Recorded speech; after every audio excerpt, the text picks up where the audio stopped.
Hello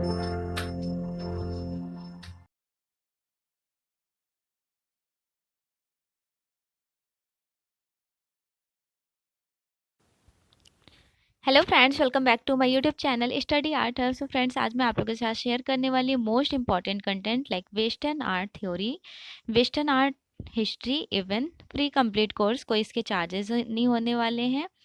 target JRF, TGT and PGT. JRF में definitely western art से questions आते ही हैं, और इवन टीजीटी पीजीटी एग्जाम में भी वेस्टर्न आर्ट के स्कोरिंग मार्क्स हैं। लाइक वेस्टर्न आर्ट आप कंप्लीट पढ़ लेंगे तो इससे आपको ये बेनिफिशियल होगा, यहाँ से आपके स्कोरिंग मार्क्स हैं आप प्लस पॉइंट में चले जाएंगे, ठीक है। और complete course before JRF exam, JRF exam से पहले आपका कोर्स कंप्लीट हो जाने वाला है। कोर्स में आपको पढ़ना क्या है, आज मैं सिलेबस के बारे में डिस्कस करूंगी। सबसे पहले प्री हिस्टोरिक एज, प्रागैतिहासिक कला। अच्छा, मैं क्लासेस स्टार्ट करने से पहले एक बात और क्लियर करना चाहती हूँ कि आप जेआरएफ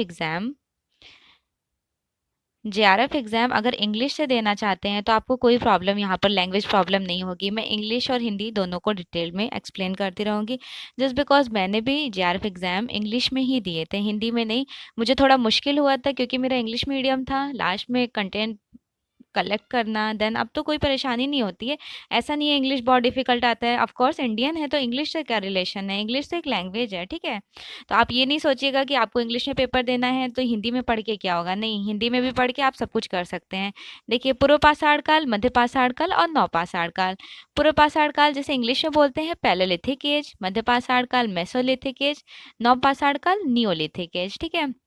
अब इसका टाइम ड्यूरेशन क्या रहा था, और प्री हिस्टोरिक एज में आपको पढ़ना क्या है। जैसे इंडियन आर्ट हिस्ट्री थी प्री हिस्टोरिक एज, वैसे ही वेस्टर्न आर्ट में प्री हिस्टोरिक एज में पेंटिंग्स के बारे में, आर्टिस्ट यहाँ पे मतलब काम कैसा हुआ था, इवन किसने इन्वेंशन किया, केव्स वगैरह का, इसके बारे में देखना होगा। सबसे पहले पूर्व पाषाण काल के बारे में एक्सप्लेन करूंगी। होता क्या है, वह काल जिसकी कोई लिखित जानकारी नहीं प्राप्त होती है, केवल प्रमाणों और साक्ष्यों के आधार पर अनुमान लगाया जाता है, उसे प्रागैतिहासिक काल कहते हैं। दैट मीन्स यहाँ पर केवल पेंटिंग्स सिंबॉलिक फॉर्म में सिंबल्स वगैरह प्रोवाइडेड हुए थे। पूर्व पाषाण काल का जो टाइम ड्यूरेशन था वो 35,000 BC to 18,000 BC, 18,000 BC, then यहाँ रिसीव कीजिए 18,000 BC टू 7,000 BC है। मध्य पाषाण काल इंग्लिश में मेसोलिथिक एज कहते हैं, नव पाषाण काल नियोलिथिक एज, 7,000 टू 2000 या फिर 3000 BC एग्जैक्ट टाइम था नवपाषाण काल नियोलिथिक एज का। पूर्व पाषाण काल पैलोलिथिक एज में 4 पार्ट्स रहे थे, उनका नेम था एरिग्नेशियन, पेरिगार्डियन, सैल्यूट्रियन एंड मैग्डेलियन युग। ये आपको इंडियन आर्ट हिस्ट्री में नहीं पढ़ना होता है, यहाँ पर ही है, ये 4 पार्ट्स थे, ठीक है। ये 4 पार्ट्स आपको याद रखना है। फिर हेनरी ब्रुइल ने इन 4 पार्ट्स को एरिग्नेशियन, पेरिगार्डियन, सैल्यूट्रियन एंड मैग्डेलियन युग, जो 4 पार्ट्स थे, हेनरी ब्रुइल ने इन दो को कंबाइन कर दिया। देन 2 पार्ट्स कौन कौन से थे, एक तो सैल्यूट्रियन युग चला, दूसरा मैग्डेलियन युग चला। सैल्यूट्रियन युग में कोई भी पेंटिंग्स नहीं मिली, मैग्डेलियन युग में सबसे ज़्यादा पेंटिंग्स मिली हैं। I think here all are clear. चलिए नेक्स्ट टॉपिक देखिए, आपको क्या पढ़ना होगा फर्स्ट क्लास वेस्टर्न आर्ट में, प्री हिस्टोरिक एज। देन प्राचीन विश्व की गुफाओं से शहरों तक, अभी तक हम लोग केव्स में थे, एज्यूम कीजिए केव में थे, गुफाओं में थे। जब गुफा से सिटी में आए तो कैसे कैसे डेवलपमेंट हुआ, कैसे ह्यूमन कम्युनिकेट करने लगे। मेसोपोटामिया आर्ट, मिस्र की कला को आपको याद रखना है, इंग्लिश में बोलते हैं इजिप्ट, इजिप्ट इंग्लिश में बोलते हैं मिस्र की कला को। देन एजियन आर्ट, क्रीट, माइजेनिया, यूनान व रोम की कला, इट्रस्कन आर्ट। नेक्स्ट है मिडल एज, जिसे कहते हैं मध्य युग। मध्य युग में आपको पढ़ना होगा आरंभिक ईसाई काल, early Christianic art, Byzantine art, Roman art, Romanesque and Gothic art, okay. Next topic है पुनरुत्थान काल, जिसे रिनेसेंस आर्ट के नेम से जाना जाता है। बेसिकली पुनरुत्थान काल में 3 आर्ट मूवमेंट्स निकल कर आए थे। इसका एग्जैक्ट टाइम था 1400 टू 1600 BC। कहाँ स्टार्ट हुआ ये भी याद रखना है, इटली में, इटली में स्टार्ट हुआ था। Early renaissance, high renaissance and the next one is post renaissance. Early renaissance, high renaissance and post renaissance. ठीक है, देखिए ये जो पोस्ट रिनेसा है इसे ही इंग्लिश में मैनरिज्म कहा जाता है, और क्या नाम से जाना जाता है, मैनरिज्म। इवन इसे रीतिवाद के नेम से भी जाना जाता है। हिंदी में रीतिवाद कहा जाता है और इंग्लिश में मैनरिज्म कहा जाता है। ये बहुत इंपॉर्टेंट टॉपिक है। पोस्ट रिनेसा को ही रीतिवाद, मैनरिज्म कहा जाता है। 1530 से लेकर 1580 टाइम ड्यूरेशन तक चला था। इसके यहाँ के जो आर्टिस्ट हैं, रफेल के स्टूडेंट्स ने ये आर्ट मूवमेंट क्रिएट किए थे। स्टूडेंट लाइक जो फाउंडर रहे थे, जूलिया रोमानो, पार्मिजियानो, रोसेफ गोल्लो, अंकोबॉर्डिया यहाँ के आर्टिस्ट थे। नेक्स्ट है बरूक आर्ट। बरूक आर्ट का टाइम ड्यूरेशन, बरूक आर्ट से पहले थोड़ा सा पुनरुत्थान काल के बारे में बता देना चाहती हूँ कि क्या क्या यहाँ से हमें पढ़ना हो, मतलब मैं आपको एक्सप्लेन करने वाली हूँ। अर्ली रेनेसा, अर्ली रेनेसा में मेसाचियो आ जाएंगे।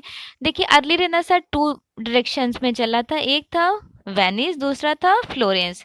वेनिस में 13 आर्टिस्ट थे। आपको पता होना चाहिए कि वेनिस में कितने आर्टिस्ट हैं, 13 आर्टिस्ट। कौन कौन से थे, मेसाचियो, लोरेंजो गिबर्टी, बॉटिसेली, वेराशियो, दोनातेलो, पाओलो विरोशियो, घिरलैंडियो, पियर्लो देरा Francisco, Perugino, Andrea del Castagno, Alberti and Fra Angelico. They are 13 artist in Florence. And next one is Venice. Venice में टोटल 3 आर्टिस्ट हैं। उन 3 आर्टिस्ट का नेम है आंद्रिया आर्केना, जैकोमो बेल्लानी और जियोवान्नो बेल्लानी। नेक्स्ट है हाई रेनेसेंस। इसी तरह हाई रेनेसेंस में भी 2 आर्ट मूवमेंट में एक्सप्लोरेशन हुआ, फ्लोरेंस में भी चला और वेनिस में। फ्लोरेंस के जो आर्टिस्ट थे स्केचिंग अच्छा करते थे और वेनिस के आर्टिस्ट कलर अच्छा फील करते थे। फ्लोरेंस में थे Leonardo da Vinci, Michael Angelo and Raphael. And Venice में थे Giorgione, Titian, Caravaggio and Lorenzo तेल्लो। नेक्स्ट है पोस्ट रिनेसा, जिसे रीतिवाद के नाम से जाना जाता है, इवन इंग्लिश में मैनरिज्म। यहाँ पर कॉन्स्ट्रोपोस्टो पोजिशन का यूज किया है, मतलब लहराती हुई, बल खाती हुई दीपशिखा कहा जाता है। लाइक एक ही पैर के डायरेक्शन में मोमेंटेबल फिगर्स को कैप्चर किया गया है रीतिवाद में। इवन यहाँ पे पैटर्न्स वगैरह को भी यूज किया गया है। नेक्स्ट है बरूक आर्ट। मैनरिज्म के एंड होते ही बरूक आर्ट स्टार्ट हो जाता है। 1600 टू 1750 टाइम ड्यूरेशन में चला। बरूक आर्ट के जो आर्टिस्ट थे, फाउंडर, जन्मदाता कहे जाते हैं, कैराविजियो।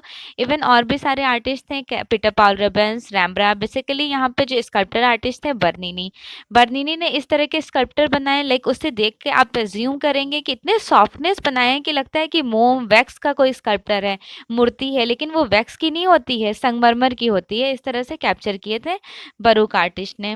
ठीक है, बेसिकली यहाँ पे भ्रम दिखाया गया है, वास्तविकता, बिल्डिंग मतलब वास्तविकता से ऊंची बनाई गई हैं। ये सारे यहाँ के कैरेक्टरिस्टिक्स हैं। नेक्स्ट आ जाता है रोकोको आर्ट। रोकोको आर्ट का भी बहुत बड़ा रोल इम्पैक्ट हुआ था। लाइक रोकोको आर्ट स्टार्ट हुआ था। देखिए रोकोको आर्ट की खास बात क्या है, एक सेकेंड, इसकी खास बात ये है रोकोको आर्ट की, स्टार्ट हुआ था 18 सेंचुरी में, शुरू हुआ था फ्रांस में। ठीक है, एंड कहाँ होता है, इसका एंड होता है जर्मन में। ये आर्ट ऐसा है जो शुरू हुआ था फ्रांस में, इसका एंड हुआ है जर्मन में। 2 फाउंडर थे, रॉबर्ट आर्किटेक्ट, जन्मदाता कहे जाते हैं। इनके जो रॉबर्ट द कोटी, जेली मेरी ऑन्टनाई। एक थे रॉबर्ट द कोटी, जेली मेरी ऑन्टनाई। ठीक है, बेसिकली रॉक मीन्स होता है, रोकोको रॉक मीन्स शिला संबंधित रॉक आर्ट, शिला संबंधित रॉक आर्ट। क्लियर। चलिए बाकी क्लास में अच्छे से डिटेल में एक्सप्लेन करूंगी। अब नेक्स्ट देखिए सिलेबस में क्या है, आ जाता है आधुनिक काल, जिसे बोलते हैं मॉडर्न आर्ट। मॉडर्न आर्ट में पढ़ना है नौ प्रभाववाद। देखिए मॉडर्न आर्ट कब स्टार्ट हुआ, इसका डेवलपमेंट कैसा हुआ। 1850 की जो कला कही जाती है, 1850 की कला मीन्स फ्रेंच रिवॉल्यूशन यहाँ पे हुआ था। 19 सेंचुरी एग्जैक्ट टाइम कहा जाता है कि यहाँ पे फ्रेंच रिवॉल्यूशन हुआ था 1648 ईस्वी में। 1648 ईस्वी में फ्रेंच एकेडमी की स्थापना हुई थी। कलाकार एग्जीबिशन केवल इसी जगह करते थे, बाहर नहीं करते थे। इसके बाद लूव्र म्यूजियम में 1793 ईस्वी में निर्णय लिया गया था कि यहाँ यह एक संग्रह खोला जाए यहाँ पर, और यहाँ पे देश के सभी लोग एग्जीबिशंस के लिए अपनी पेंटिंग्स, स्कल्प्टर, लाइक आर्ट, कोई आर्ट एलिमेंट्स भेजे हैं। ठीक है, तो ये आर्ट मूवमेंट जो निकल कर आया था वो था नव प्रभाववाद, रोमांसवाद, यथार्थवाद और प्रभाववाद। न प्रभाववाद को इंग्लिश में बोलते हैं नियो क्लासिज्म, रोमांटिसिज्म, यथार्थवाद रियलिज्म, प्रभाववाद इम्प्रेशनिज्म। ये 4 आर्ट मूवमेंट निकल कर आए थे फ्रेंच रिवोल्यूशन के बाद। देन स्टार्ट हो जाता है उत्तर प्रभाववाद, जिसे बोलते हैं पोस्ट इम्प्रेशनिज्म, अभिव्यंजनावाद, एक्सप्रेशनिज्म। एक्सप्रेशनिज्म आर्ट मूवमेंट को देखिए 1904 से लेकर 1914 तक चला था। इसके 2 पार्ट डिवाइडेशन थे। एक था ड्राई ब्रोकले, इसके बारे में पढ़ना है। दूसरा है ब्लू राइडर ग्रुप, इसके बारे में पढ़ना है। ड्राई ब्रोकले डेस्टन में चला था 1905 से लेकर 1912 तक। ब्लू राइडर ग्रुप 1912 से लेकर 1914 तक चला था। म्यूनिक जर्मन में इसके जन्मदाता कहते हैं वेस्ली कंडेस्की को कहा जाता है। और अभिव्यंजनावाद के जन्मदाता एडवर्ड मुंक को कहा जाता है। नेक्स्ट है घनवाद, क्यूबिज्म। देखिए अभी तो बस मैं टर्म्स बता रही हूँ, किसने इन्वेंशन किया, ये आर्ट मूवमेंट कहाँ चला। जब मैं एक्सप्लेन करूंगी प्रॉपर डिटेल्ड में तो आपको ज़्यादा इंटरेस्ट होगा, अच्छा लगेगा पढ़ने में। घनवाद जिसे बोलते हैं क्यूबिज्म 1907 से लेकर 1925 तक चला था पेरिस फ्रांस में चला था। उसके बाद है संरचनावाद जिसे कंस्ट्रक्टिविज्म बोलते हैं। कंस्ट्रक्टिविज्म भी बहुत फेमस आर्ट मूवमेंट रहा है। नेक्स्ट है भविष्यवाद जिसे इंग्लिश में बोलते हैं फ्यूचरिज्म। दादावाद दादाइज्म कहते हैं। अति यथार्थवाद surrealism art movement. Dadaism like world war का रिफ्लेक्शन था, कुछ डिफरेंट आर्टिस्ट ने जीरोस में पेंटिंग बनाए हैं। फाउंडर कहे जाते हैं मार्शल डुशम। अति यथार्थवाद के जन्मदाता कहे जाते हैं सैल्वाडोर डाली। यहाँ पे ड्रीमी लाइफ को कैप्चर किया है। नेक्स्ट है अमूर्त अभिव्यंजनावाद, एब्स्ट्रैक्ट एक्सप्रेशनिज्म। अमेरिका में स्टार्ट हुआ था, इसके लिए फेमस रहे थे ड्रिप आर्टिस्ट के लिए जो आर्टिस्ट थे जैक्सन पोलाक, उन्होंने ये आर्ट मूवमेंट को एक्सप्लोर किया। ऑप आर्ट है विक्टर वसारेल्ली फाउंडर कहे जाते हैं। पॉप आर्ट इंग्लैंड में शुरू हुआ था, अमेरिका में फ्लोरिश हुआ था। पॉप आर्ट के जन्मदाता एंडी वरहॉल कहे जाते हैं। नेक्स्ट है minimalism art also called eight ABC art and literal art. America में ये भी स्प्रेड हुआ था और बेसिकली फ्रैंक स्टेला इसके फाउंडर जन्मदाता कहे जाते हैं। वस्तु निरपेक्ष आर्ट जिसे बोलते हैं कंसेप्चुअल आर्ट